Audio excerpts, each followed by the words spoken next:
말씀 예레미야서 14장 말씀 읽겠습니다. 예레미야 14장 21절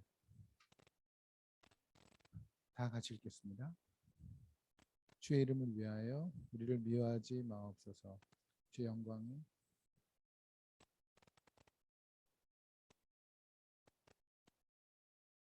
아멘. 기도하시겠습니다. 주님 감사합니다. 저희를 예배의 자리에 불러주시니 감사합니다. 예배를 주님 받으신다라는 것만으로도 저희가 이 땅에서 가질 수 있는 모든 것을 가졌다는 걸 고백하는 자 되게 해주십시오. 그리고 주님의 말씀을 들으며 저희 삶에서 무너진 부분이 있다면 주님이 속히 회복시켜 줄 거를 기대하고 기도하는 자 되게 해주십시오. 주님께 잘하고 있는 거라면 주님 이 자리에서 또 말씀으로 저에게 마음껏 칭찬해 주시기 소망합니다. 주님 감사합니다. 말씀을 이름으로 기도드렸습니다. 아멘. 오늘 예레미야 14장 21절 말씀을 나누려고 해요. 주의 이름을 위하여 우리를 미워하지 마옵소서라는 제목인데, 주의 이름을 위하여 우리를 미워하지 마옵소서. 좀 뻔뻔하지 않아요? 그죠? 뭔가 되게 잘못한 것 같은데. 그런데 이런 것 같아요. 제가 어렸을 때 제 아버님이 돌아가시기 전에 혈압이 있었거든요. 그래서 삼형제니까 얼마나 말썽을 부렸겠어요, 삼형제가. 그 중에 제가 제일 말썽을 안 부렸던 사람인 것 같아요. 제 기억에 의하면 잘못된 조작된 기억이겠지만, 근데 작은 형이 저희 아빠한테 잘했던 얘기 하나 있었어요. 그래서 하나 사고를 많이 쳤는데 아빠가 막 뒷목을 잡는다고 그러잖아요. 막 이럴 때 했던 얘기가 뭐냐면 아빠 본인이 잘못을 했어요. 뭐 엄청 사고를 쳐서 아빠가 뭐 이러고 있으면 뭐 혈압 옆에서 보면서 지가 좀만 잘하면 아빠가 뒷목을 잡을 일이 없거든요. 큰형하고 저는 그렇게 뒷목을 잡을 일을 많이 하지는 않을 것 같은데 거의 매주 뒷목 잡을 일을 해놓고는 계속 아빠가 이러면 혈압. 근데 또 저희 아빠는 되게 좀 이상하죠. 꼭 그 사건이 끝나고 나면 작은 형 그렇게 칭찬해요. 자기 혈압을 신경 썼다고. 이상하죠. 그래서 저도 한번 최선을 다해서 아빠 혈압을 한번 신경 써볼까. 지금 이게 지금 좀 그렇거든요. 왜냐하면 주께서 주의 이름을 위하여 미워하지 마옵소서. 그러니까 주님께 미운 짓을 한 거예요. 미움받을 짓을 해놓고는 주의 이름을 위하여, 마치 아빠 혈압 생각하셔서 주의 이름을 위하여 저 미워하지 마세요. 아빠 혈압 생각해서 저한테 화내지 마세요. 그렇게까지 화내지 마세요. 이런 얘기거든요. 저는 그때 작은 형이 매우 뻔뻔해 보였는데, 그런데 사실 이 말씀도 굉장히 뻔뻔한 건데, 사실 우리가 주님을 만날 때 제일 가져야 되는 성품 중에 하나가 뻔뻔함이거든요. 주님의 그 온전한 기준치에 비하면 우리는 늘상 빵점 들이잖아요. 늘상 마이너스죠.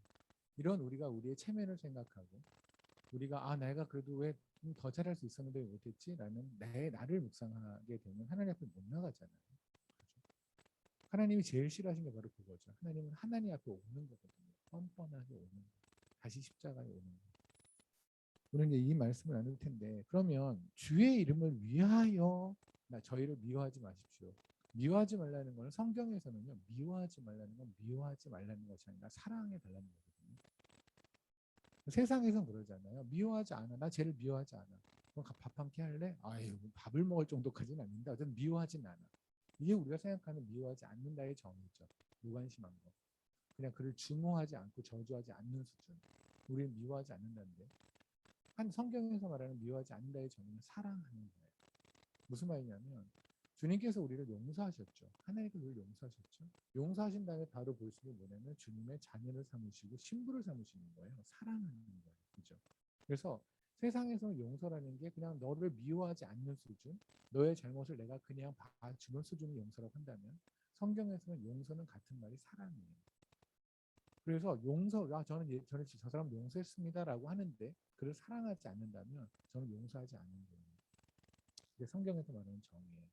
그래서 세상에서 말하는 용어의 정의와 성경에서 말하는 용어의 정의는 일단 개념 자체가 다르고 색깔이 다르고 차원이 다르거든요. 마찬가지죠. 미워하지 않는다. 그럼 미워하지 않는다의 같은 말은 뭐냐면 사랑한다거든요. 무관심하다가 아니라.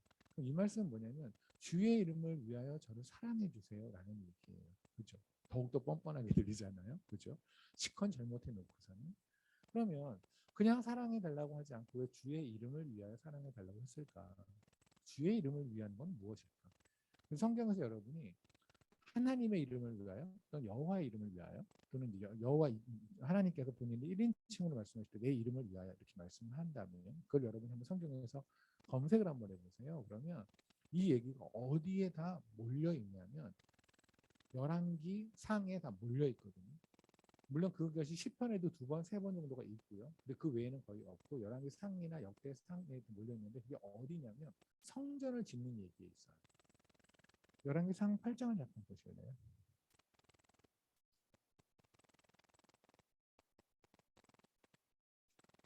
아시다시피 하나님께서 솔로몬을 통해서 성전을 짓게 하셨잖아요. 그죠?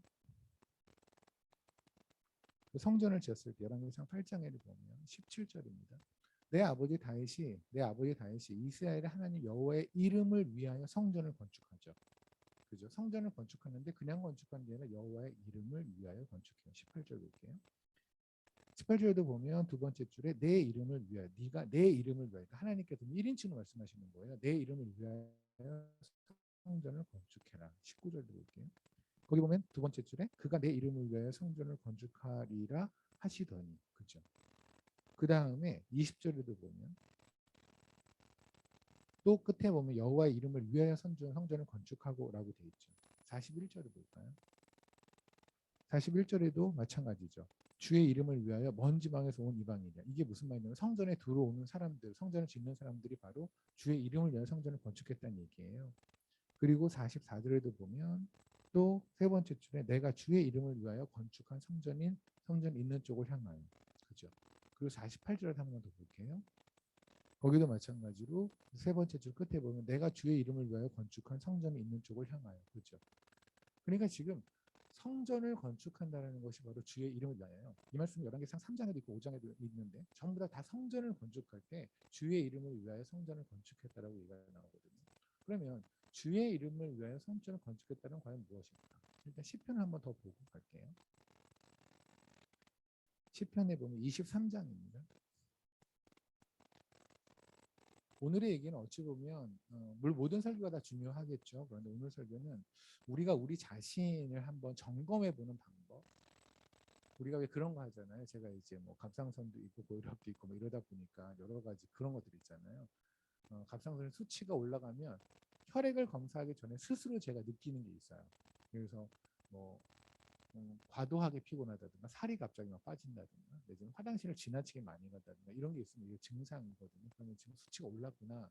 그래서 혈액 검사를 받기 전에도 제가 복용하는 그 약의 도즈를 좀 올리거나 하나를 더 먹거나 이럴 수 있거든요. 그렇죠. 그런 식으로 증상이라는 게 있잖아요. 여러분의 삶에서 영적인 삶에서 오늘은 어떻게 내가 지금 상태가 안 좋은지 좋은지를 증상으로 파악하는 그런 말씀이 될 것 같아요. 시편 23장에 보면은 3절을 보겠습니다. 내 영혼을 소생시키시고 자기 이름을 위하여 의의 길로 인도하시도다. 아멘. 그러니까 하나님께서는 하나님의 이름을 위하여 우리를 의의 길로 인도하신대요. 우리를 의의 길로 인도하는 건 뭘까요? 질서를 잘 지키게 하고 세상의 법을 잘 지키게 하는 건가요? 그렇게 따진다고 한다면 하나님을 만나지 않은 사람도 엄청나게 의의 길에 있는 거잖아요. 그죠? 하나님 만나지 않은 사람들은 중법 정신이 강한 사람이 얼마나 많은데요. 하나님 말씀하시는 의라는 건 뭐냐면 예수 그리스도를 통해서 하나님 앞에 자녀가 되고 신부가 되어지는 것이 의예요. 하나님 예배자가 되어지는 건 우리의 죄가 씻기는 것이 의거든요. 의의 길이란 건 뭐냐면 하나님에게 구원받은 자로서 살아가는 것, 예배자로서 살아가는 것, 그걸 인정하는 것, 그게 의의 길이에요. 그죠? 구원을 하는 것, 구원을 받는 것이 의의 길이에요. 그 일을 하시는 이유가 뭐냐면 우리를 위해서가 아니라 하나님의 이름을 위해서래요. 또 하나 볼게요. 시편 106편을 보겠습니다.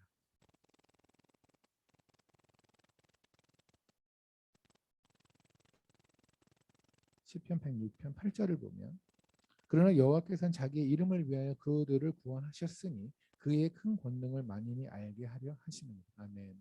이것도 마찬가지고 여기도 이제 명확하게 나왔죠. 하나님께서 하나님의 이름을 위하여 그들을 구원했다. 우리를 구원했다라고 나와요. 그러면 그 다음에 이제 시편에 있는 하나님의 이름을 위하여라는 것이 한 군데 더 있긴 한데 마찬가지 의미예요.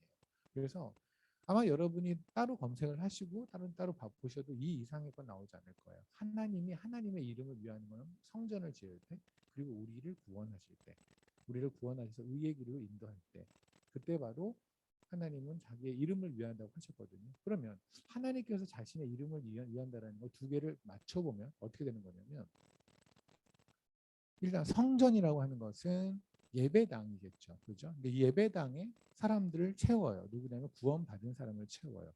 그죠? 그러면 성전이라는 곳에 예배당을 채우시는 모든 행위가 뭐 때문이냐면 하나님 자신의 이름을 위한 거죠. 그러니까 성전이라는 것을 고린도서에서는 우리 자신이 성전이라고 했잖아요. 그래서 작게 보면 우리 한 명 한 명이 성전일 거예요. 한 명을 구원하시는 것이 바로 하나님은 하나님의 이름을 위하여 하시는 일이고, 이것이 조금 더 사이즈를, 내가 인간의 눈으로 사이즈를 넓히면 여러 사람들을 같이 구원받은 사람을 모아서 한 곳에서 함께 예배드리게 하는, 지금 현재 우리 예배를 드리는 이것이 바로 또한 하나님께서 하나님의 이름을 위하시는 거잖아요. 그죠?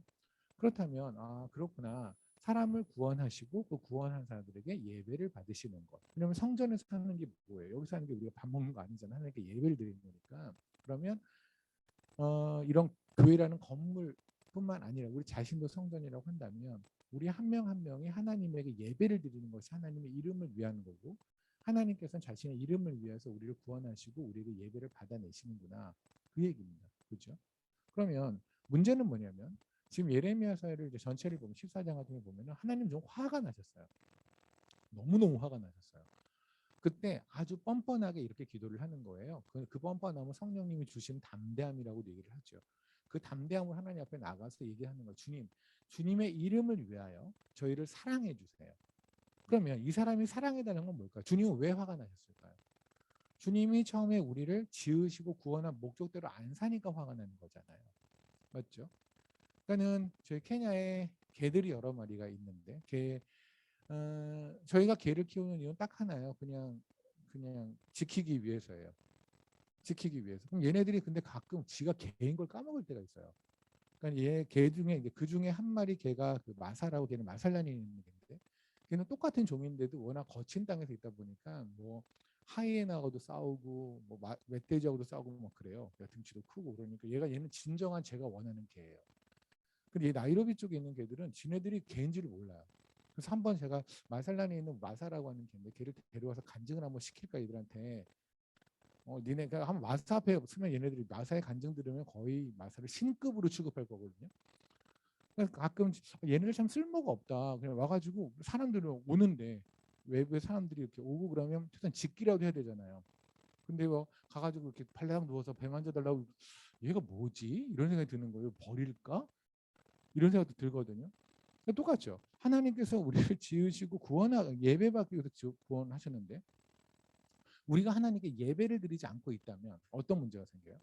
우리는 갖다 버려야 되는 거죠. 그러니까 하나님이 우리를 미워하는 것은 어떤 거냐면 우리가 단순히 술 담배를 했다, 단순히 뭐를 했다가 아니라 예배자로서 삶을 안 살아갈 때 하나님이 우리를 미워하신단 말입니다.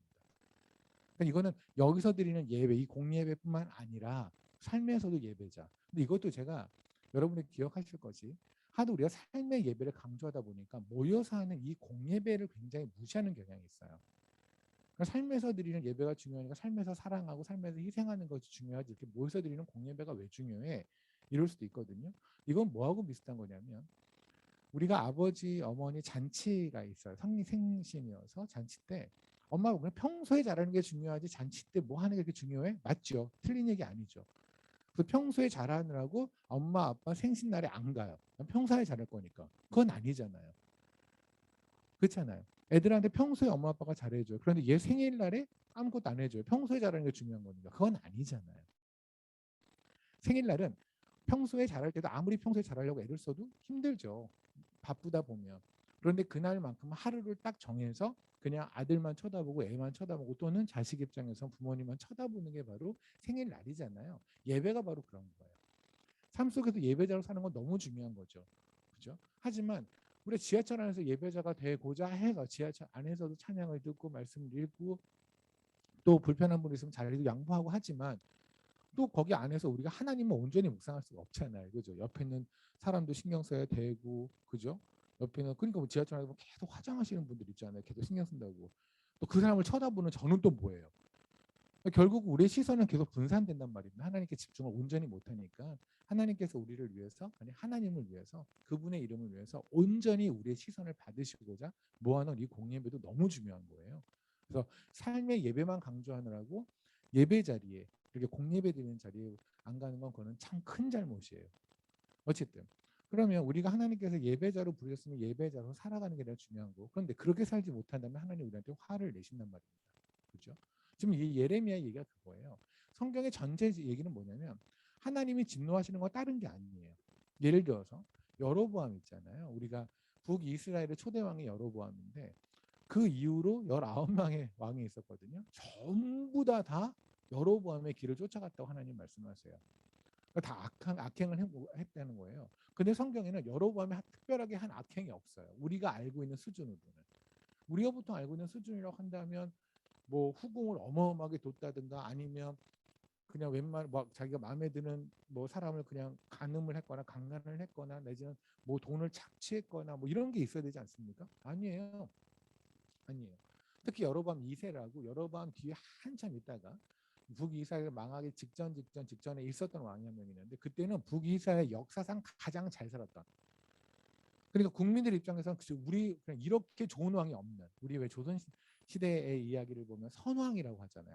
너무너무 선하셔서 너무너무 훌륭하신 왕이었어. 이렇게 칭송을 받는 사람이 바로 여로보암 2세였고, 저는 여로보암도 마찬가지라고 생각해요. 사람들이 너무너무 좋아했던. 그런데 하나님께서는 얘는 천하의 나쁜 놈. 그러니까 뭐만 잘못하면 다 여로보암의 길을 쫓아갔다고 하잖아요. 여로보암이 뭘 그렇게 잘못했는데요? 예배를 망쳤거든요. 우리가 하나님에게 뭐를 잘못하고 있는지, 우리가 정말 잘못했을 때 진짜 하나님께 죄송한 거에 죄송해야 되는데 가끔가다 헛다리를 긁는 경우가 있어요.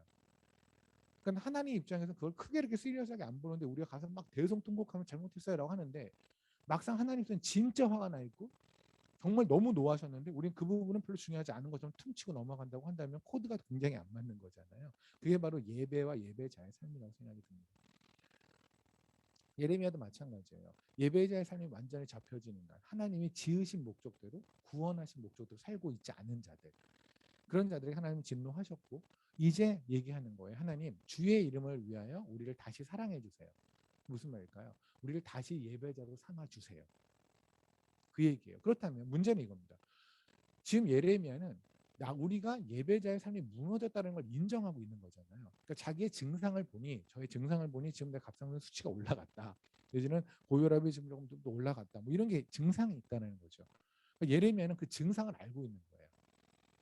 그러니까 어떤 게 예배자의 삶이 무너진 건지, 어느 게 예배가 회복된 건지. 그러니까 우리가 이런 얘기 많이 하잖아요. 예배가 무너졌다, 또는 예배 회복. 너무나 많이 들으셨고 들을 때마다 정말 가슴이 막 떨리는 그런 얘기예요. 그 한마디만 해도. 근데 뭐가 예배가 무너진 거예요? 이렇게 말하면 뭐 구체적으로 그렇게까지 뭐 하시냐고. 그냥 무너진 거지. 무너진 건 무너진 거지. 뭘 또 어떻게 무너졌죠? 그렇게 말하는 것도 아니지 않아요? 아니죠. 그걸 알아야죠. 그렇잖아요. 그러니까 우리가, 제가 개인적으로, 근데 이거 하나님 동의해 주시지 않을까 싶은데, 뭐냐면 말을 너무 멋있게 해요. 하나님 앞에서 너무 말을 멋있게 하는데 근데 구체적인 내용을 몰라요. 그 중에 하나가 이거 같아요. 저희 삶의 예배가 무너졌고 예배를 회복해 주시고 무너진 예배를 회복하시고, 뭐가 무너진 건데, 어느 게 예배가 무너진 걸 알아야 될 거 아니에요. 건물이 멀쩡한데, 멀쩡하잖아요. 여러분이 보시기엔 뭐또 저희 있는 사무실 같은 거에 비하면 또 이 교회가 그렇게 멀쩡해 보이지 않을 수 있지만 엘토토에 비하면 이건 너무 멀쩡해요. 케냐 엘토토 교회에 비하면 여긴 천국이에요. 그러니까 제 눈에는 어떤 무너진 게 없단 말입니다. 그죠? 근데 어떤 전문가의 눈에는 뭔가 무너지게 보일 수 있겠죠. 그죠? 근데 전문가의 눈에도 안 무너졌다고 한다면 여기 이 건물은 저는 손댈 데가 없는 거예요. 그런데 괜히 무너졌다고 생각해서 여기를 막 부시고 있다면 그거는 긁어부스럼이죠. 괜찮은데 괜히 건드리는 거잖아요. 그러니까 우리의 삶에서 우리가 하나님 앞에서 늘상 부족한 존재에서 회개하고 무너진 걸 회복하는 것도 참 중요한데, 우리 안에서 일하시는 하나님 좀 인정했으면 좋겠어요. 하나님이 잘하실 수 있잖아요. 하나님이 너무 잘하시고 그래서 우리의 삶이 하나님이 보시기에 합당한 구석이 있을 수도 있잖아요. 물론 전체 평균을 내보면 한 4점 정도 될 수 있으나 어쨌든 4점은 어딘가 맞았다는 거잖아요. 그럼 하나님이 잘하신 부분은 잘하신 거예요. 그런데 또 하나 우리가 하나님한테 버텨가지고 우리 삶이 무너진 건 무너진 거예요. 그죠? 그러니까 맞은 거고 틀린 건 틀렸다라는 걸 우리가 알아야 되는데 문제는 뭐냐면 우리가 어떤 게 무너진 건지 틀린 건지 어떤 게 맞은 건지에 대한 거 정의가 없다는 거예요. 그러니까 그냥 무조건 말만 멋있게 무너진 예배 하고 나갔는데 막상 무너진 예배를 회복하는 게 그냥 예배 시간에 찬양하면서 한바탕 울고 나면 회복이 되는 것 같아요. 그죠? 멋진 찬양이나 뭔가 감동적인 찬양을 이런 걸 통해서 뭔가 그냥 확 울거나 아니면 어떤 메시지를 듣고 한번 더 울고 나면 나의 무너진 예배가 회복된 것 같고 착각할 수 있거든요. 근데 우리가 우는 건요. 김광석 노래를 들어도 이 나이가 되면 울어요.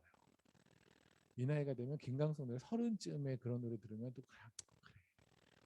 30살 우리는 난 30살 되기 전에 죽으리라 이런 생각 한 번씩 다 해봤잖아요. 멋있는 생각들 그죠? 난 30까지 안 갈 거야. 난 29살 장렬히 자살할 거야. 53살이에요. 저도 그 생각 똑같이 했거든요. 내 인생에 30은 없어. 어느 순간 30을 훅 지나도 50살 넘었어요. 김광석 노래만 들어도 울 수 있어요. 그렇다고 우리가 김광석 노래 우리가 하나님이 주신 은혜를 받은 건 아닐 거 아니겠습니까? 내 감정이 그렇게 취한다고 해서 그것이 반드시 은혜가 회복된 건 아니거든요.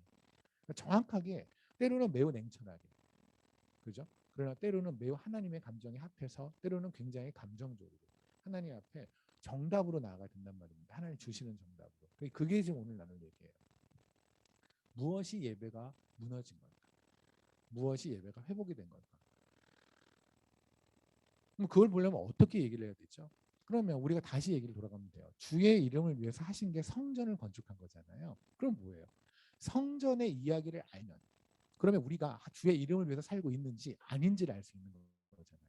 맞죠? 그럼 성전의 이야기, 하나님께서 만드신 그 성전이 어떤 의미를 가지고 있는지를 알면 그럼 여러분들이 내 삶의 예배가 무너졌는지 회복되어 있는지 회복해야 하는지 이걸 여러분이 스스로 점검하실 수 있다고 저는 생각이 들거든요. 히브리서를 잠깐 볼게요. 속으로 시겁한 분들 있을 거예요. 지금 성전을 다 하겠다고요? 하나만 가지고도 한 절 가지고 2시간씩 하는 사람이 성전을 다 하면 오늘은 집에 못 가네 이럴 수 있는데 그러진 않을게요. 제가 또 이렇게 다른 교회 가서 그렇게 하면 안 돼요. 또 막 그런 사람은 아니거든요. 히브리서 9장에를 보면은요. 4절입니다. 3절부터 볼게요. 둘째 휘장 뒤에 있는 장막을 지성소라 하 일컫나니 금 향로와 사면을 금으로 싼 언약궤가 있고 그 안에 만나를 담은 금 항아리야 아론의 상난 지팡이야 언약의 돌판이 있고 라고 돼 있죠. 이게 무슨 말씀이냐면 저희 한번 보세요. 성전을 보면 성전이 이렇게 있습니다. 그러면 이제 제가 학교 비교를 잘 하잖아요. 학교가 있어요. 그러면 학교를 입구를 딱 들어가면 운동장이 있죠. 운동장이 있고 그다음에 건물이 이렇게 있어요. 일반적으로 그게 돼 있죠. 성전이 그래요. 이렇게 들어가면 여기 문은 동문이에요. 항상 동문으로만 성전이 들어가야 돼요. 동문으로 들어가서 여기 성전 뜰이 있어요. 운동장.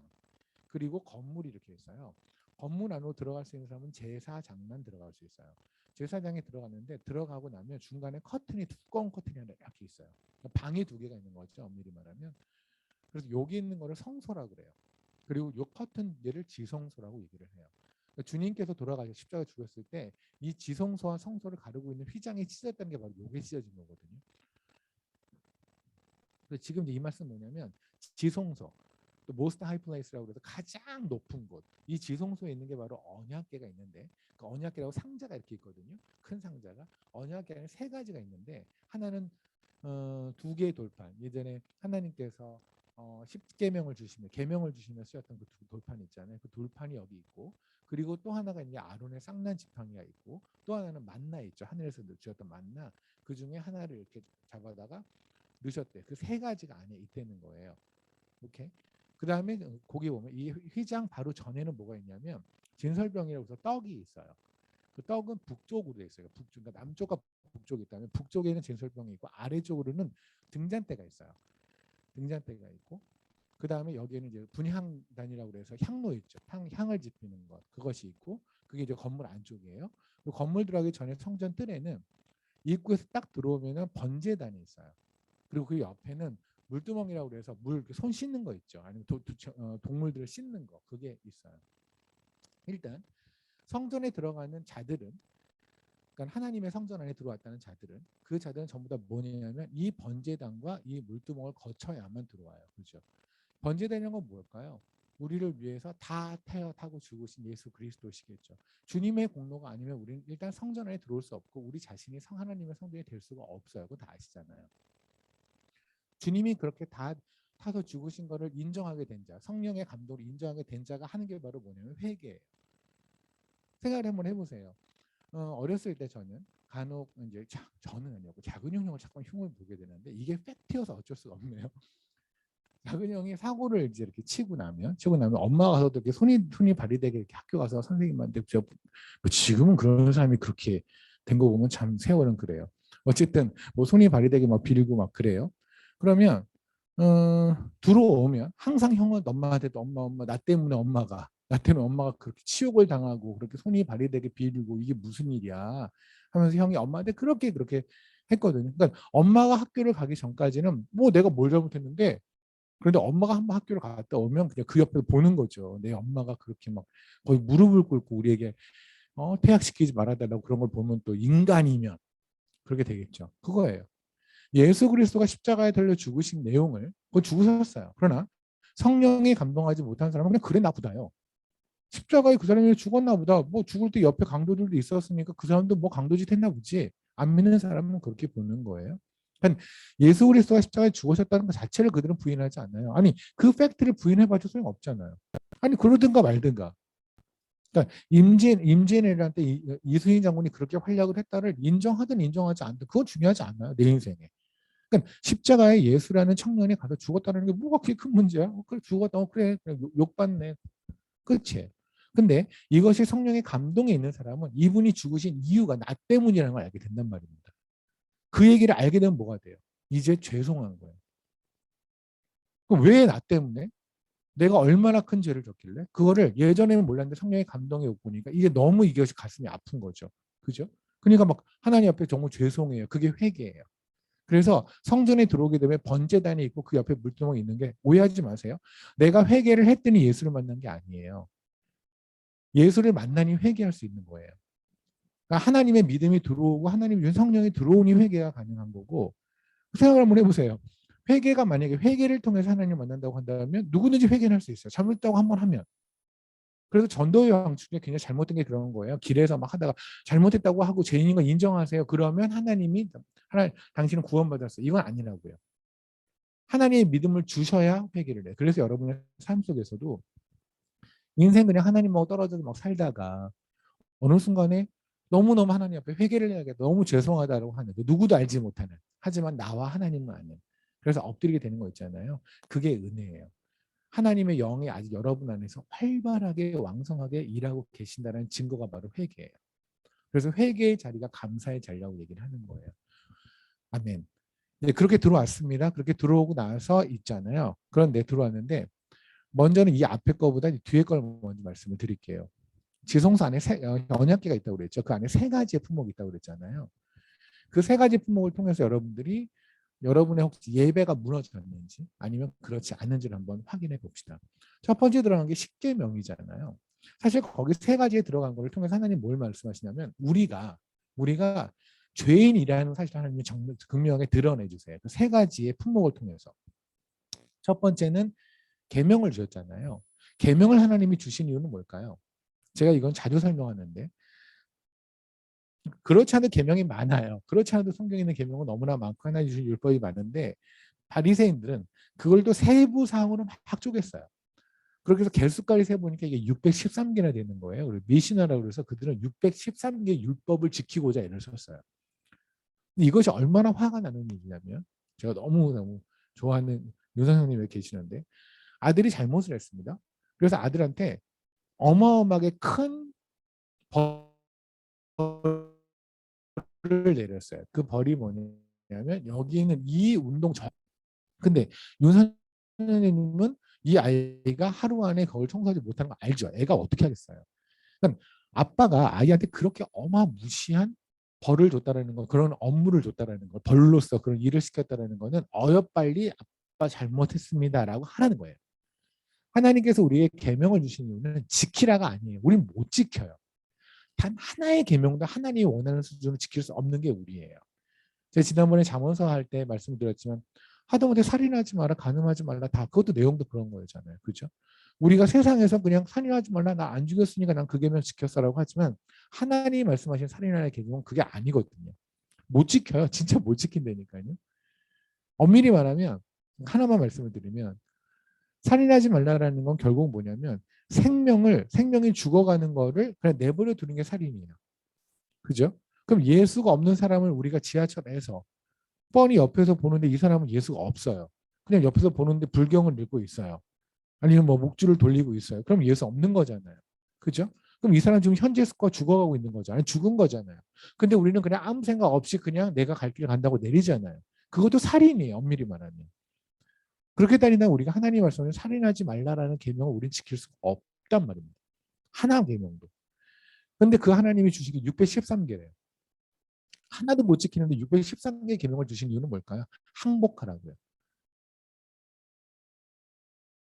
그걸 항복했을 때 그들이 맛보는 게 바로 뭐냐면 그들이 목격하는 게 십자가예요. 주님께서 왜 십자가 달려 죽으셨냐면 우리는 613개의 율법을 지킬 수 없거든요. 하나님을 계명을 지킴으로 만족시킬 수가 없어요. 그래서 하나님 주님께서 십자가에 한 번에 죽으심으로 모든 하나님의 불편한 마음을 해소시켜 주신 거예요. 그래서 우리가 살아난 거란 말입니다. 그러니까 십계명을 주셨다는 건 뭐냐면 다른 게 아니라 계명을 주셨다는 건 다른 게 아니라 항복하라고요. 하나님한테 항복하라고요. 그런데 우리는 혹시 오늘 여러분의 삶에서 오늘도 항복하지 않는 구석이 있다면 항복하지 않는 게 죄예요. 그런데 우리는 항복하지 않는다면 그것이 재정의 문제든 그것이 자녀의 문제든 아니면 그것이 나의 취미의 문제든 그것이 무엇이든 하나님께서 항복하라고 그렇게 사인을 주는데도 불구하고 난 절대 이것만큼 항복하지 못합니다라고 하고 있다면 현재 스코어 우리는 그 부분이 무너져 있는 거예요. 예배라는 건 뭐냐면 온전히 하나님이 오르심을 하나님의 왕으로 인정하는 게 예배잖아요. 그런데 하나님한테 하나님 앞에서 항복하지 않는데 어떻게 예배가 돼요? 그렇잖아요. 그게 바로 하나님께서 계명을 주신 거예요. 그런데 참 놀라운 게 뭔지 아세요? 언약궤가 있죠. 그 안에 세 가지가 있다고 말씀드렸고 지금 제가 첫 번째를 나눴잖아요. 그 위에를 보면은 속죄소라고 그래서 그룹이 천사 두 개, 그룹이 두 개가 이렇게 있어요. 그렇게 덮여 있어요. 이 속죄소라는 뜻이 뭐냐면 덮다라는 뜻이거든요. 우리는 그런 죄를 짓지만 하나님은 오늘도 덮어주셨다는 거예요. 우리는 오늘도 항복을 안 하고 우리는 버티고 있지만 하나님은 십계명을 주심으로 하나님은 계명을 주심으로 네가 다 지킬 수 있어? 네가 나를 만족시킬 수 있어? 우리 없잖아요. 아이가 어떻게 여기를 다 청소함으로 아빠를 만족시킬 수 있겠어요? 아빠 잘못했어요. 저 못해요. 이걸 해야 되는데 애가 소위 일본말인가요? 곤조 전문 용어. 곤조 부린다고 나 할 거야 이러고 나서 요만큼도 청소 못하면서 계속 하겠다고 버티고 있으면 아버지는 속이 상하잖아요. 그렇죠? 그런데도 불구하고 아빠는 또 얘를 끊어 안아주는 게 바로 속죄소예요. 그러니까 언약궤는 언약궤가 있고 그 안에 세 가지 품목이 있고 그 위에 속죄소가 덮고 있다고요. 우리는 오늘도 항복하지 않았지만 하나님은 오늘도 우리를 항복시키심으로 우리를 오늘 십자가를 덮으심으로 우리를 오늘도 그분의 자녀 삼고 계시고 신부 삼고 계신다는 거죠. 아멘. 두 번째는 뭐냐면 만나를 했잖아요. 우리 만나 그러면 뭐 생각나요? 우리가 성경을 많이 읽지 않은 분들도 일단 만나 스토리만 들으면 생각나는 게 뭐예요? 만나를 먹으면서도 절대 만족하지 않는 자들. 그래서 하나님에게 우리가 애굽에서는 부추도 먹었고 고기도 참 구체적이에요. 그렇죠? 성경에 보면 내가 거기서 마늘도 먹고 부추도 먹었고 고기도 먹었대요. 딱 삼겹살이죠. 삼겹살 쌈을 할 때 들어가는 게 그게 애굽부터 출발했나? 느닷 먹고 싶은 건 뭘까요? 그러니까 거기서는 우리가 고기도 먹고 부추도 먹고 마늘도 먹었는데 여기서는 만나만 계속 먹는다고 불평하잖아요. 그죠? 그거예요. 하나님께서 만나를 그 언약궤 안에 집어넣으신 건 뭐냐면 니네가 그런 존재라는 거예요. 니네는 하늘에서 만나를 줘도 만족하지 못해요. 성경에서 주님께서 요한복음 6장에서 오병이어의 기적을 하시고 나서 오병이어의 기적이 무슨 뜻이냐면 설명해 주세요. 그때 뭐랬냐면 여기는 니네가 먹었던 이 만나 옛날 모세 때 먹었던 모세 때 먹었던 만나 있잖아. 그게 나의 살이야. 라고 말씀을 하시거든요. 그래서 나의 살을 먹는 자는 영원히 산다고 말씀을 하시죠. 그죠? 그거예요. 우리는 예수의 살을 매일매일 먹는데 만족이 안 되는 거예요. 만나를 매일 먹는 자들이 만족이 안 되는 것처럼 지루하죠. 예수쟁이로 살아가는 거 뭔가 재미가 없어요. 그래서 우리는 지금도 그래요. 우리 육은 말씀 그냥 제 얘기를 할게요. 말씀 준비하면 너무 힘들어요. 특히 요새 막 말씀을 하도 막 준비를 해야 돼서 제 스케줄 아시는 분들 아시겠지만 뭐 동시에 말씀을 5개에서 7개를 막 준비해야 되니까 머리가 죽을 것 같거든요. 그러고 나서 머리를 식힐 때 뭐냐면 그 유튜브에 있는 영화 결말이 있는 영화 뭐 이런 거 있어요. 그럼 무슨 뭐 힘을 감추는 짤을 그걸 잠깐 봐요. 그러면 스트레스 해소가 돼요. 희한하지 않아요? 또 저만 그런다고 합시다. 오케이, 오케이, 오케이, 오케이, 오케이. 여러분 안 그래요? 여러분 안 그래요? 아이고 거루기들. 저만 안 거루기예요. 거루기들은 안 그러는데 저는 그래요. 그 뭐냐면 말씀을 막 준비하다가 영화를 그것도 10분 그거 뭔데? 그거 거기 결말한다는데 그 봐도 내용도 기억도 안 나요. 뭐 누가 뭐 설명해 주는데 한참 그걸 10분을 봐도 그래서 왜 죽었다는 거야? 이게 기억이 안 나요 잘. 그런데 그걸 잠깐 보면 또 그냥 좀 정리가 돼요 머리가. 아 좀 쉰 것 같아요. 근데 사실은 쉰 게 아니거든요. 세상에는 매연을 마시는 거거든요. 근데 세상에 매연을 마시면 뭔가 되는. 왜 그 밥 먹을 때 그러잖아요. 우리 자매님 이름처럼 현미밥을 계속 먹거나 이러면은 아우 막 밥먹은 것 같지가 않아요. 그죠? 잡곡밥 먹으면 특히 라면 끓여 밥 말아 먹을 때 라면 끓여서 밥을 말아 먹을 때 흰쌀밥을 먹어야지 그 현미를 먹으면 뭐가 이상해요. 내가 고통받는 것 같아요. 그런데 식당에 가서 흰쌀밥을 주면 너무 좋은 거예요. 건강에 안 좋잖아요. 안 좋은데 불구하고 안 좋은 건 너무나 그것이 나를 살리는 것 같고 건강에 좋은 건 나를 죽이는 것 같거든요. 그게 우리예요. 예수쟁이로 살아가는 게 이게 답인 걸 알지만 우리는 여전히 예수쟁이가 아닌 삶에 더욱더 매력을 느낀단 말입니다. 그죠? 예수쟁이가 아닌 삶에서 우리는 뭔가 활력을 느껴요. 사랑할 때보다 더 활력을 느끼는 건 미워할 때. 누군가 모여서 우리가 모여서 아 현미자매님 대단하지 않아요? 이 얘기하면 좀 지루해요. 나중에 가면 우리가 괜히 착한 척한 것 같고 그래요. 근데 현미 욕을 시작하면 눈이 반짝반짝반짝거려요. 아 현미자매님 왜 그러는 거야? 그러면 옆에 있는 애가 뭐 지휘자매님께서 아 뭐 저도 할 말은 없지만 저도 하나 있기는 해요. 뭐 저도 뭐 저라고 안 당하겠어요. 뭐 그러면 우리가 막 활력이 넘쳐요. 2시간 동안 지치지 않고 욕해요. 우리는 그렇다니까요. 근데 사랑하려고 그러면요. 누군가를 칭찬하려고 그러면 한 5분, 10분 지나면 다 떨어지고 할 얘기도 없고 그냥 그래요. 어색한 침묵이 흘러요. 그게 우리예요. 예수쟁이로 살게 안 돼요. 그렇죠? 세상에서 주는 명예, 세상에서 주는 무엇, 박수할채 그건 너무나 좋은데 하나님이 하늘에서 쳐주는 윤선아 너 잘하고 있어. 이 말씀은 그렇게 매력적이지 않은 거예요. 나의 사장이 나의 거래처 누가 나의 연봉이 나의 무엇이 세상에서 쳐주는 막 이것이 올라가고 박수를 들리면 이거면 진짜 환장할 만큼 좋아요. 그런데 하나님이 흡족해하는 미소는 그렇게 별로. 이게 만나의 만족을 못하는 거죠. 하나님께서 언약궤 안에 만나를 집어넣으신 이유가 그거예요. 네 실체가 이거라고요.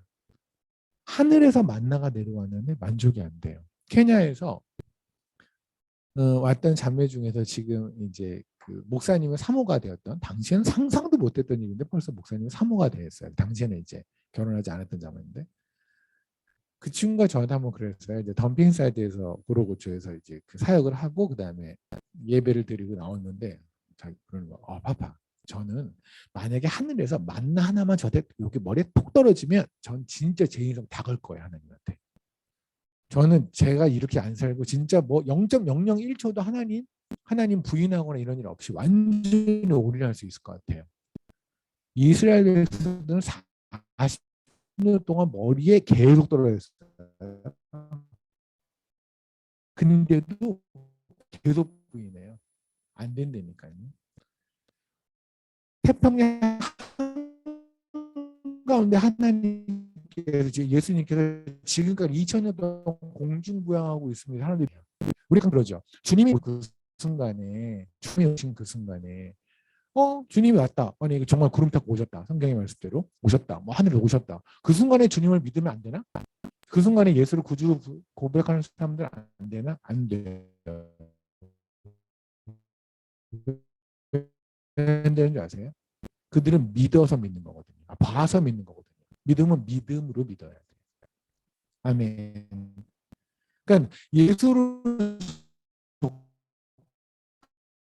하는 건 뭐냐면 눈으로 보는 현상적으로 족하는 것이 아니라 그런 입장이 없는 거죠. 다시 말하면 두 번째는 감사를 거부한 죄. 감사라 만족을 못하는 죄. 하나님 앞에서 만족을 못하는 죄가 있다면 두 번째는 만족을 못하는 죄. 이 만족을 못하는 죄가 있다면 이것은 여러분의 삶에서 무너져 있다고 생각하시면 돼요. 예배가 무너져 있는. 16장을 보면 그러면 사실 16장서부터 같이 연결되는 거예요. 성경을 많이 찾으면 피곤해 하시니까 그냥 일단은 여러분 저거만 놓으세요. 민수기 16장의 얘기가 뭐냐면 여러분 다 알는 얘기예요. 고라자손 얘기 있죠. 고라자손 얘기는 하나님의 종에게 개겼다가 몰살당한 족속의 이야기가 아니에요. 물론 하나님의 종한테 개기면 안 되죠. 근데 하나님의 종이 누구예요? 박재홍? 우리 다 하나님의 종 아닌가요? 다 종이죠, 그렇죠? 그 얘기는 뭐냐면 이런 겁니다. 고라자손이 와서 이렇게 얘기를 해요. 모세와 아론한테 왜 하나님은 너희들하고만 얘기하느냐? 우리하고도 분명히 얘기할 건데 왜 너희하고만 얘기하느냐? 이 얘기예요. 이 얘기를 교회에서 어떤 목사님, 하나님의 종 이렇게 특별한 어떤 특권 계층에다가 적용해 버리면 문제가 생기는 게 뭐냐면 그게 만약에 맞다면 그러면 하나님은 정말 목사님에게만 얘기하는 건가요? 우리한테 말씀 안 하시는 거예요? 그건 아니잖아요. 그건 그렇게 적용하면 1도 안 돼. 그건 0.001도 그래서는 안 되는 거고요. 이 얘기는 뭐냐면 이거예요. 왜 하나님은 너만 선택했냐는 거예요. 우리도 똑같이 애굽에서 나와서 똑같이 광야에서 고생하고 있는데 왜 하나님은 너하고만 얘기를 하냐는 거예요. 왜 너만 선택했냐는 거예요. 근데 이 얘기에 모세와 아론은 대답할 수가 없어요. 왜요? 그걸 모르죠. 다이소에 가서 제가 이거를 선택했는데 갑자기 다이소에 있는 그 일하시는 아주머니가 와서 왜 그걸 선택하세요? 이러면 환장하죠. 그럼 내가 그걸 사고 싶어서 선택했는데 왜 이 아주머니가 왜 물어봐요? 하나님이 모세와 아론을 선택하신 건 하나님의 마음이에요. 그걸 우리가 딴지를 걸 필요가 없는 거예요. 걸 수가 없는 거예요. 다만 우리는 하나를 인정하죠. 하나님의 선택은 옳다. 제가 다이소에 가서 선택하는 것은 틀릴 확률이 되게 높죠. 갔다 와서 사용하려고 열었더니 이게 뭐야? 이런 경우 우리 허다하잖아요. 그죠? 그렇죠? 근데 하나님의 선택은 옳지 않다라는 거에 우리는 그걸 인정하는 사람들이 그리스도인이잖아요. 그죠? 그래서 근데 모세와 아론은 대답을 못하는 거예요. 글쎄 나도 답답해. 왜 우리를 선택하셨는지. 모세도 얼마나 답답하겠어요. 자기가 왕자였는데. 괜히 하나님께 선택받아가지고 졸지에 광야 가서 40 정도 목동을 하질 않나. 목동에서 이제 목동 익숙할 만할 때 40년 동안 왕자에서 왕자 익숙할 만할 때 목동 만드시고 목동 40년에서 목동 익숙할 만할 때 갑자기 애굽 다시 들어나서 목숨 걸고 바로랑 맞짱뜨기 하고 본인도 얼마나 힘들겠어요. 바로하고 10번을 만나야 되죠. 그죠? 재앙할 때까지. 그게 쉬운 일일까요? 한날 일국의 왕하고 만나서 단판을 짓고 돌아왔으면 재앙이 떨어져요. 재앙이 떨어지면 바로는 얼마나 열받아 있을까요? 그 사람한테 또 가서 똑같이 얘기를 해야 돼요. 가다가 죽을 수도 있고 오다가 죽을 수도 있고 중간에 바로가 얘 쳐라 그래서 칼로 쳐서 죽을 확률이 높지 않나요? 그런데도 계속 가야 돼요. 죽을 둥살둥하고 그다음에 광야 나왔더니 이 광야에 나온 백성들은 만나를 먹어도 불평, 고기 달라고 불평, 물 달라고 불평 맨날 그러는 거예요. 우리를 여기다 죽게 하려고 여기다 우리를 인도하였느냐 계속 그래요. 모세도 내가 선택된 게 너무 싫어요. 피곤해요. 나도 모르겠어요. 근데 저들이 얘기하는 거예요. 너희만 선택된 게 아니라 우리도 선택됐다. 근데 거기서 모세와 아론이 너무나 화가 나는 거예요. 왜냐하면 하나님의 주권을 선택 주권을 얘네들이 시비를 거는 거거든요. 우리 하나님이 틀렸다는 거잖아요. 그래서 모세 아론이 얘기해요. 하나님 어떻게 할까요? 근데 하나님께서 말씀하시죠. 그래 오케이 향로 갖고 와봐. 향로라는 건 뭐냐면 지성소에서 성소 있잖아요. 성소에서 지성소를 들어갈 때 그때 향로를 가지고 들어가요. 그럼 향로에 있는 연기 있죠. 향연. 향연이 앞에 가려져야 들어가요. 그러니까 하나님을 직접 봐서는 안 돼요. 중간에 이렇게 가려진 게 있어야 돼요. 이게 바로 예수 그리스도. 왜냐하면 우리는 하나님을 직접 볼 수 없어서 예수님이 중간에 중보자 되시고 십자가를 죽으심으로 우리가 하나님 아버지라고 볼 수 있게 된 거잖아요. 그거죠. 예수 그리스도를 들어라. 예수 그리스도를 통해서 십자가를 통해서 선택된 자와 아닌 자를 내가 구별시켜 줄게. 그래서 고라자손하고 모세하고 전부 다 향로를 들고 서 있는 거예요. 이렇게. 그 중에서 하나님께서 만약에 전부 다 살리시면 전부 다 선택된 백성인 거고 예수 그리스도를 통해서. 그 중에서 죽는 자가 있다면 예수 그리스도를 통해서 망하는 자겠죠. 예수 그리스도를 통해서 망하는 자가 무슨 말인지 아시죠? 예수 그리스도를 통해서 우리는 흥한 자, 사는 자. 누군가는 예수 그리스도를 통해서 그들은 죽는 자가 있어요. 그들은 끝까지 믿지 못하는 자들. 그죠? 근데 고라자손은 어떻게 했어요? 땅에 갈라서 죽었잖아요. 똑같이 향도를 들고 있는데 무슨 말이에요? 선택되지 않았다. 그 다음에 민수기 10장, 그게 16장이고 17장에 나온 얘기가 뭐냐면 하나님께서 그래. 레위인을 다 데리고 와봐. 그 다음에 지팡이 갖고 오라고 그래봐. 다 지팡이를 갖고 왔어요.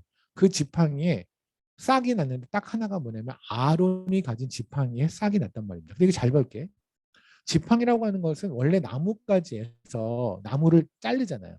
그러니까 나중에 케냐 오시면 제가 보여드릴게요. 제가 가지고 있는 지팡이가 거의 그 지팡이계의 벤치 같은 거거든요. 아 진짜요. 그게 아이고 참 안 믿는다. 저 어마어마한 사람이에요. 벤치 지팡이를 가는 사람이에요. 그 나무를 깎는데 이렇게 한 통을요 이렇게 깎아요. 계속 깎아서 가운데는 코에 있는 거를 가지고 일자로 만드는 게 이 마사에서 지팡이거든요. 그래서 그걸 보면 놀랄 정도로 놓으면 탄성이 탕탕탕탕 튀기는 아니요. 죄송합니다. 제가 너무 가진 걸 자랑하고 있네요. 그럼 이 지팡이에서 싹이 날 확률이 있을까요? 말도 안 되지. 이게 죽은 지가 언제였는데 아론의 지팡이에서 싹이 났다고요. 하나님의 영이 임하니 하나님의 선택한 백성이 임하니 선택한 백성에게는 죽은 자에게 부활의 생명이 나온다고요. 아멘. 우리 모두 다 아론의 쌍난 지팡이에요. 하나님의 선택되어서 죽은 자에게 하나님의 생명이 들어왔고 예수 그리스도로 생명이 들어왔고 영원히 사는 생명이 주어진 거죠. 그죠? 그렇다면 우리는 뭐 해야 돼요? 이렇게 됐다면 우리는 하나님께 무한 감사하고 살아야 되지 않아요? 진짜 쪽박을 쳐도 감사한 거 아니에요? 근데 우리는 우리 삶에서 감사를 거부하고 있단 말입니다. 항복을 거부하고 만족을 거부하고 그리고 감사를 거부해요. 이 삶이 바로 우리가 이 무너진 자의 삶이에요. 그러니까 오늘도 나는 하나님에게 아주 고급스러운 말로 뭔가를 달라고 말하는데 사실은 그것은 내가 지금 가지고 있는 거에 만족이 안 되는 거고 내가 오늘도 하나님 뭐라고 말하는데 사실은 내가 구원받은 백성 썩은 죽어있는 지팡이에 싹이 난 이 생명을 가진 거에 내가 감사가 없는 그런 삶을 살고 있다면 그렇다면 여러분의 예배는 무너져 있는 거예요. 항복하지 않는 삶, 만족하지 않는 삶, 그리고 감사하지 않는 삶. 굉장히 많이 들었고 흔하게 듣는 얘기 같지만 사실은 이것이 무너진 예배, 그리고 또는 무너지지 않은 예배의 기준점이란 말입니다. 여러분의 삶을 한번 체크해 보세요. 그럼 우리는 어떻게 살아야 될까요? 우리는 왜 그렇게 됐을까요? 우리 이 말씀 중에 자유로운 사람 한 명도 없잖아요. 그렇죠? 물론 그럴 수 있어요. 이 중에 누구는 하나님의 정말 그 크신 은혜와 능력으로 난 정말 만족하며 살고 있어라고 할 수 있지만 또 한편 어느 순간에 하나님께 선택된 백성이라는 이 감사, 무한 감사가 안 나오는 오늘도 나는 감사 제목을 찾아 헤매는 하이에나처럼 이 아파트가 되고 이 뭐 자식이 되고 뭐가 되고 하면 감사한데 그게 안 되면 별로 감사하지 않는 나 요새 몸이 너무 아파서 그렇게 감사가 잘 안 나오는 내가 몸이 아프다고 해서 나의 구원이 추구되는 게 아니잖아요. 그죠? 내 사업이 쫄딱 망했다고 그래서 내가 지금 사람들한테 인정받지 못한다고 그래서 그런다고 나의 이 죽은 생명에서 생명이 나온 죽은 거에서 생명의 그 싹이 나온 거에 변화되는 게 없잖아요. 그렇죠? 그건 무한 감사해야 돼 계속. 이 감사가 이것 때문에 이 감사만을 사라진다면 우리의 예배는 무너져 있는 게 맞아요. 근데 우리는 왜 그렇게 됐을까요? 그럼 우리가 이렇게 된 건 또 어떻게 회복할 수 있었을까요? 이게 할 수 있을까요? 그거는 지성소에서 나오면 성소라고 그랬잖아요. 성소에 세 가지가 있다고 말씀을 드렸죠. 위에는 진설병 북쪽으로 그리고 남쪽으로는 등잔대가 있고요. 그리고 이쪽에 분향대가 있다고 말씀을 드렸잖아요. 이게 답일 것 같아요. 아가서를 잠깐 보실래요? 아가서요? 여기서 갑자기 아가서를 왜 보죠? 이럴 수 있는데 뭐 이유가 있으니까 보라고 하겠죠. 4장입니다.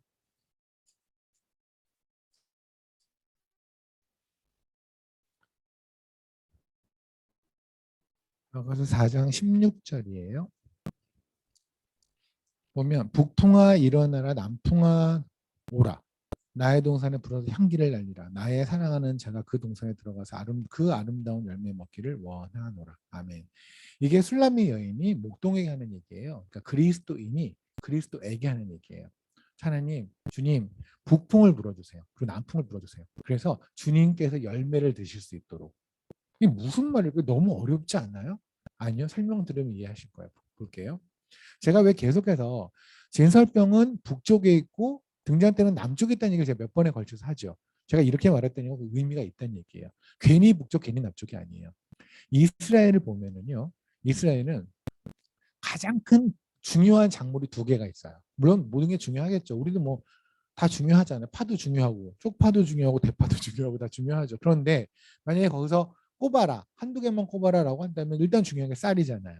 그죠? 그런 것처럼 또는 우리는 어쨌든 뭐 김치를 먹어야 되는 민족이니까 그래서 지금 토요 예배에서도 다음 주에 그 김장 때문에 못 오시는 분들이 꽤 계시거든요. 그걸 나무라지 못하는 게 먹고 살아야 되니까 전 그냥 빠지시고 저도 좀 주시면 좋겠다는 생각이 있기는 해요. 만약에 한국 사람들한테 가장 중요한 거 뭘까라고 하면 쌀, 배추 이러지 않을까요? 한번 그럴걸요. 그죠? 그런 것처럼 이스라엘도 그 많은 작물 중에서 두 개만 꼽아라. 그러면 두 개가 중에 하나가 있는데 그게 하나 뭐냐면 밀가루를 먹어야 되니까. 그렇죠. 떡을 먹어야 되잖아요. 그래서 밀이 있어야 되고요. 밀농사 되게 중요하고요. 또 하나는 뭐냐 올리브. 올리브가 우리한테는 김치 같은 거, 배추 같은 거예요. 그러니까 이거는 그냥 쪄서 먹고 삶아 먹고 다 그러는 거예요. 올리브는 기름으로도 먹고. 그러니까 올리브가 감남이잖아요. 그래서 올리브유가 우리 감남유라고 하는 게 바로 이거예요. 근데 문제는 뭐냐면 얘가 기후가 반대라는 얘기예요. 밀은 북풍이 불 때 잘 돼요. 북풍이라는 건 찬바람 불 때. 그러니까 나중에 얘가 익고 나서 맨 마지막에 찬바람이 싹 불어줘야 열매가 딱 맺히는 거예요. 한국에서 보면 쌀이 우리가 가을에 주잖아요. 찬바람이 살짝 부를 때 얘네가 싹 하고 이렇게 통통해지는 거거든요. 그런데 그 시절에 만약에 더운 바람이 불어버리면 다 말라버리는 거예요. 그러면 쌀이 안 나오는 거예요. 벼가.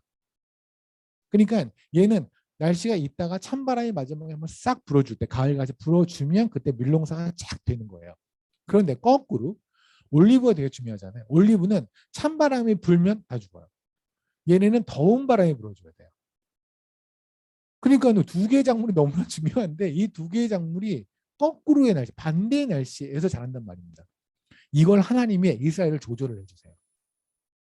그래서 북풍이 싹 불어, 그러니까 남풍이 불어서 올리브를 먼저 하시고 그리고 나서 올리브가 다 경작이 돼서 거둘 때쯤 해서 다시 북풍을 싹 불어서 미리 재배되게 만드세요. 놀랍죠. 이게 왜 뭐냐면 이거예요. 진설병은 뭐예요? 떡이죠. 밀에서 나오는 거죠. 그래서 북풍아 불어라요. 그 다음에 밑에 거는 뭐냐면 올리브잖아요. 그건 남풍이 불어야 돼요. 건조한 바람, 따뜻한 바람이 불어야 돼요. 그래서 그걸로 나온 게 바로 올리브잖아요. 올리브에서 나온 게 감람유죠. 출애굽기에 보면은 성전에 놓는 등장 때는요. 거기 들어가는 기름이 있어야 되는 그 기름은 무조건 감람유만 쓰라고 되어 있거든요. 그래서 성전에 보면 진설병은 북쪽에 그리고 감남유 이 등잔대 감남유를 쓰는 때는 남쪽에 놔두는 거예요. 이게 왜 중요하냐면 떡이라는 게 뭐예요? 주님께서 항상 말씀하신 진설병을 놓은 이유가 뭐냐면 딱 그냥 떡 먹어라가 아니라 주님 자신이 떡이라는 거잖아요. 그렇죠? 주님께서는 주님의 나를 먹어라고 말씀하셨고 그 주님이 이 땅에 그 주님이 육신이 되어 오셨을 때 뭐라고 하냐면 요한복음에 말씀이 육신이 되었다고 하잖아요. 그렇죠? 이거예요. 우리의 삶에서 저와 마찬가지로 항복이 안 되고 감사가 안 되고 만족이 안 되는 가장 기본이지만 가장 기본을 못하고 있는 우리가 선택되어진 거에 감사하지 못하고 오늘도 하나님께서 우리의 삶을 그렇게 채워주시는 거에 만족이 안 되는 하나님 제가 돈이 좀 더 벌면 하나님께 제대로 예배를 드릴 수 있을 것 같아요. 제가 이렇게 하면 하나님께 성결할 수 있을 것 같아요. 이렇게 하면 헌신할 수 있을 것 같아요. 제가 드리는 질문이죠. 얼마면 예배하실래요? 통장에 얼마가 딱 들어오면 얼마가 꽂히면 그러면 그때부터 예배가 되시네요. 우리 하나님에게 예배드리기 가장 좋은 날이 오늘이에요. 거기에 우리 너무나 만족하고 감사하며 살아야 되는데 그게 안 되는 거. 우리 삶에서 계속해서 항복이 안 되는 구석들. 그게 이유가 뭔지 아십니까? 말씀을 보지 않아서 그래요. 하나님의 진리 앞에 그 진설병에 떡을 먹지 않아서 그래요. 말씀을 그냥 이렇게 허투루 보다든가 아니면 그냥 독서하듯이. 하루에 말씀을 많이 보는 게 중요한 게 아니에요. 단 한 절이어도 그 한 절을 묵상하는 게 중요해요. 그 말씀이 뭘까? 도대체 무슨 말씀하시는 걸까? 하나님은 살아계시는 전지전능하세요. 이건 되게 중요한 얘기예요. 제가 지금 한중 묵상에서 전능이라는 걸 가지고 꽤 오랫동안 묵상을 하고 있잖아요. 뭐 그냥 얼추 생각하기 그래도 한 150일을 해야 되지 않을까라는 생각이 드는데 그 왜 그렇게 할 수밖에 없냐면 우리는 이제 침례교회에서는 그 앞에 있는 사도신경이나 주기도문을 하지 않지만 보통 장로교회에서는 하잖아요. 그럼 사도신경 할 때 전능하사 천재를 만드신 하나님 말하는데 전능이 뭔지 몰라요. 알아요. 전능 다 하시는 거.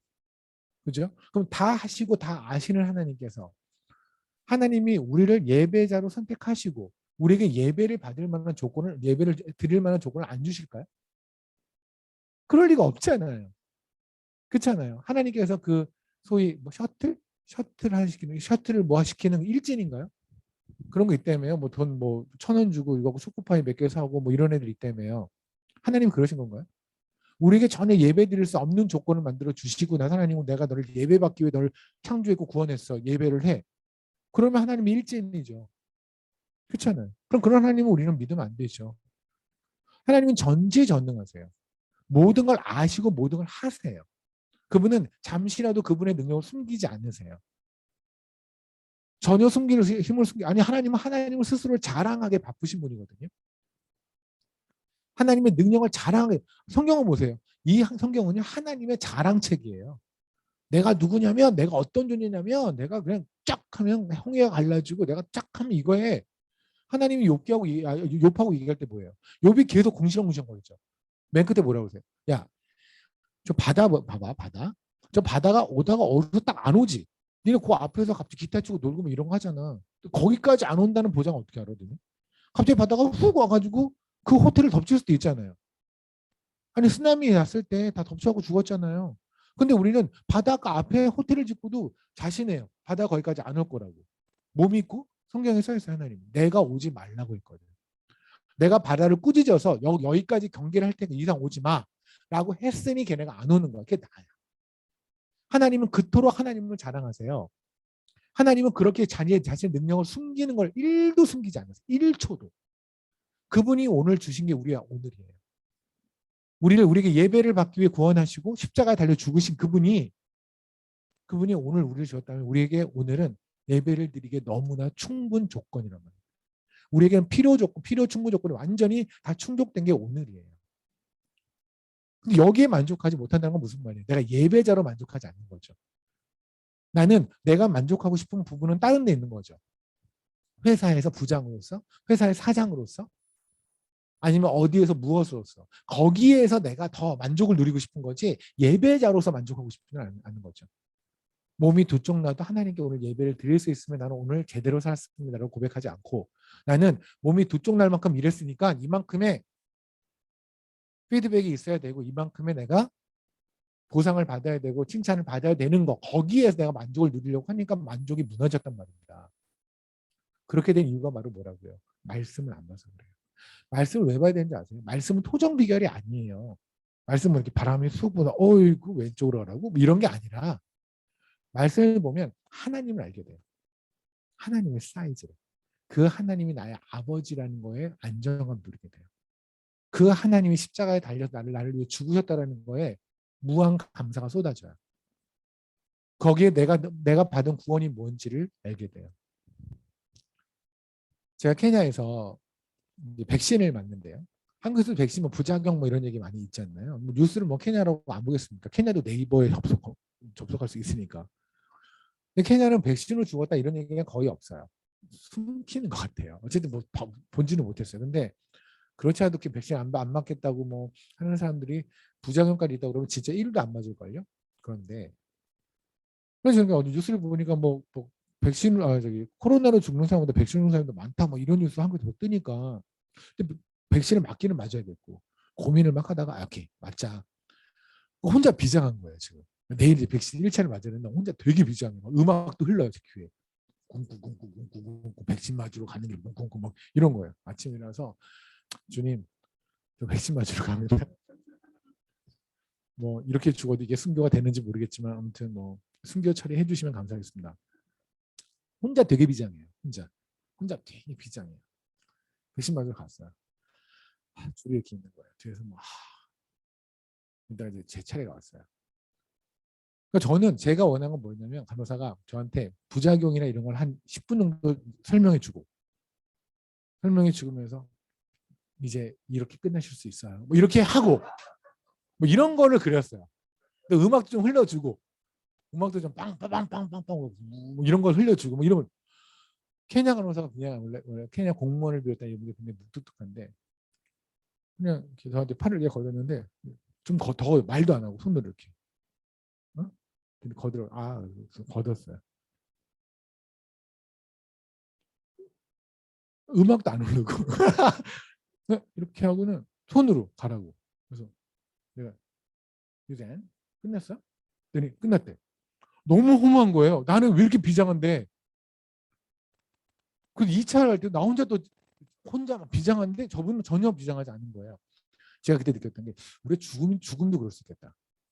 우리는 죽음 앞에도 그렇게 비장하죠. 모아놓고 임종을 지켜보고 나도 뭐 그런 거 하잖아요. 근데 막상 죽음을 딱 가면 죽었다 끝 그리고 주님 앞에 눈 떴더니 주님 앞에 있는 우리만 비장하지 주님한테 하나도 비장하지 않나. 그래서 주님께서 나사로 죽었을 때 그냥 자고 있는 거라고 말씀하시는 게 그거잖아요. 우리가 왜 죽음마저도 비장하지 않게 가볍게 우리가 죽음 앞으로 갈 수 있냐면 우리가 영원히 살아서 이거에 만족하지 않고 이거에 감사하지 않으면 우리 예배 무너지게 있는 근거가 뭔지 아십니까? 말씀을 보다 보면 그 하나님이 십자가도 죽으셨다면 이 십자가를 받은 우리 구원은 너무나 완전한 거예요. 그렇지 않아요? 그분이 최선을 다해서 죽으심으로 주신 구원이라고 한다면 이것보다 안전한 게 어디 있어요? 이거보다 완전한 게 어디 있어요? 그렇잖아요. 그래서 말씀을 봐야 돼. 그래서 진설병이에요. 그래서 여러분의 삶에 저는 북풍이 불기를 기도합니다. 북풍이 불어서 하나님의 떡이 말씀이 여러분의 삶에서 계속 일어났으면 좋겠어요. 말씀을 보고 또 보고 말씀 안에서 하나님을 목격하고 그 하나님이 누구신지를 알면서 그 안에서 깊은 안정감을 누렸으면 좋겠어요. 아멘. 그 밑에는 남풍이 불죠. 남풍이 뭔데요? 아까 말씀드렸잖아요. 올리브, 감람류, 그죠? 성경에서 말하는 기름은 언제나 성령님이에요. 언제나 성령님이에요. 우리가 삶에서 자꾸만 감사가 사라지고 그리고 하나님 앞에 자꾸만 못된 짓 하고 다니고 하나님에게 순종하지 못하는 이유는 가장 큰 이유는 뭐냐면 우리 안에 성령님이 활발하게 일하지 못하게 우리가 몸부림을 쳐서 그래요. 하나님의 소리에 듣지 않아서 그래요. 하나님이 성령님이 우리의 삶을 이끌어 가시도록 우리 몸을 드려야 되는데 그러지 못하고 우리의 삶으로 성령을 이끌려고 그래요. 하나님 제가 원하는 게 있는데 하나님 도와주세요. 제가 하고 싶은 게 도와주세요. 결국은 뭐냐면 성령님이 나의 삶의 주인이 되는 것이 아니라 성령님께서 나의 삶을 드라이브 하시는 거 하는 게 아니라 내가 내 삶을 드라이브 하는데 성령님을 보조원으로 쓰고 있는 거예요. 조수로 사용하고 있는 거예요. 우리는 매 순간 매 순간 하나님이 주시는 마음과 하나님이 이끄시는 거를 우리는 기도하며 나아가야 돼요. 그죠?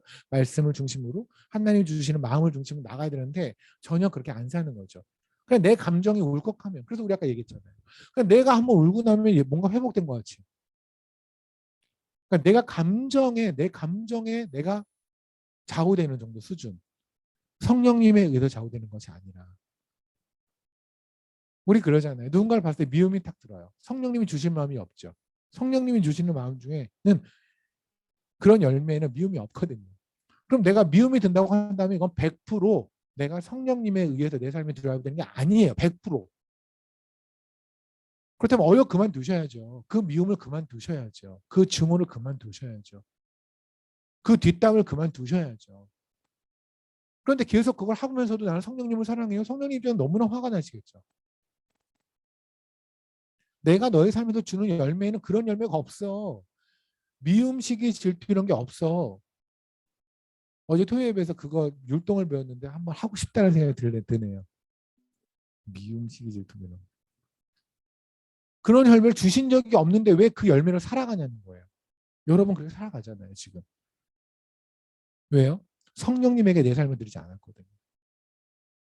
성령님에게 내 삶을 드렸다면 내 마음속에 드러나고 있는 이것들 있잖아요. 이것들에 대해서 이것이 옳지 않다는 게 분명히 드러날 거 아니겠습니까? 그래서 여러분의 삶에는 남풍이 불어야 돼요. 아멘. 분향단은 계시록에 보면 그래요. 나중에 가서 그 향로에 있는 향로를 갖다가 계시록 8장에 보면 부었다. 주님 앞에 이것이 다 성도의 기도입니다.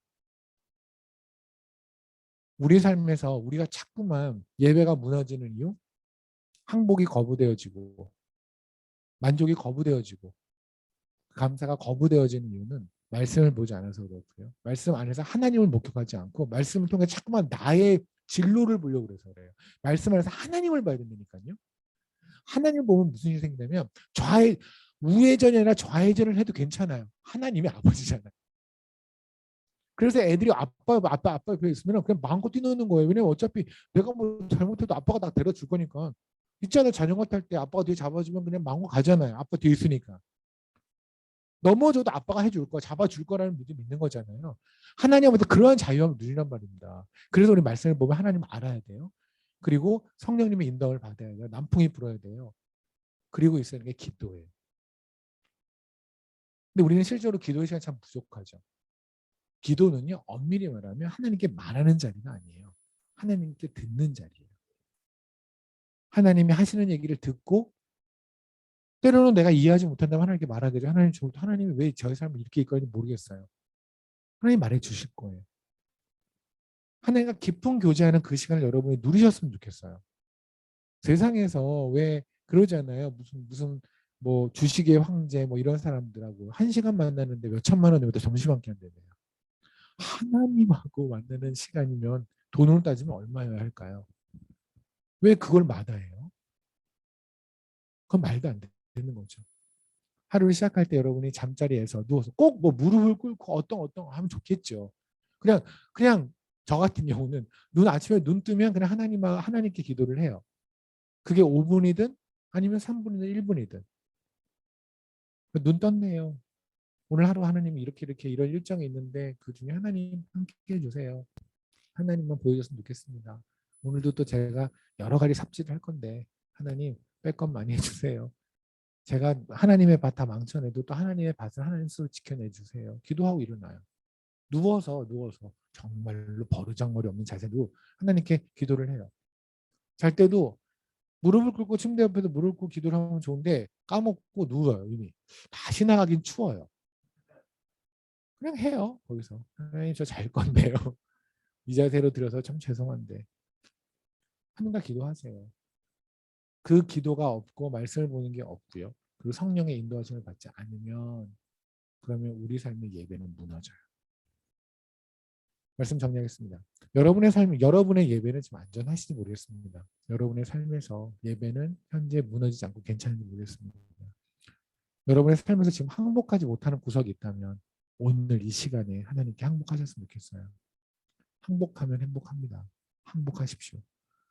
그리고 하나님이 주신 모든 거에 감사를 잃어버리는 사건이 있다면 그건 하나님이 주신 게 아니에요.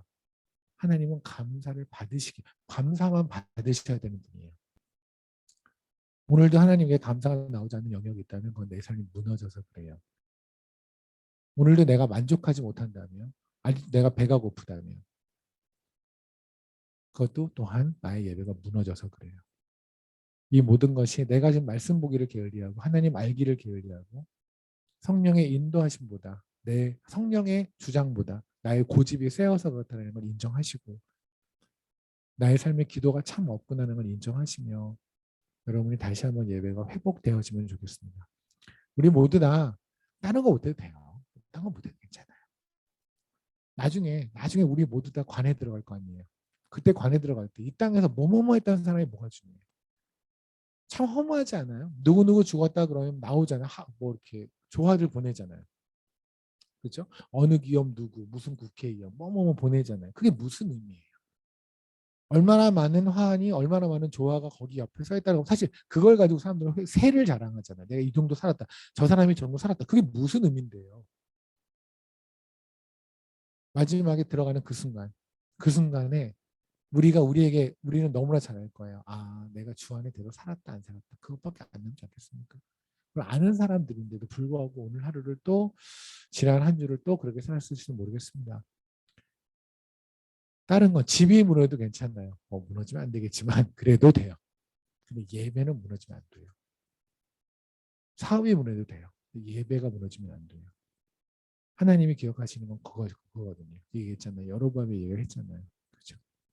예배가 무너지지 않고 예배가 온전히 회복되는 여러분이 되기를 축복합니다. 기도하시겠습니다. 주님 감사합니다. 이름을 통해서 주님께 저희를 주신 것처럼 주님, 주님의 이름을 위하여 저희를 더 사랑해 주십시오. 주님의 이름을 위하여 다시 저희를 사랑해 주십시오. 주님의 이름을 위하여 저희를 다시 예배자로 삼아 주십시오. 무너진 예배에 부분이 있는 그 영역 주님 회복시켜 주시고 다시 감사가 회복되고 만족이 회복되고 다시 주님 앞에서 온전히 순종하며 항복하며 나아가는 그런 자를 내게 좀 축복해 주십시오. 저희 삶에 부풍을 불어 주십시오. 그리고 남풍을 불어 주십시오. 주님의 것으로만 살기를 소망합니다. 감사합니다. 예수님 이름으로 기도드렸습니다.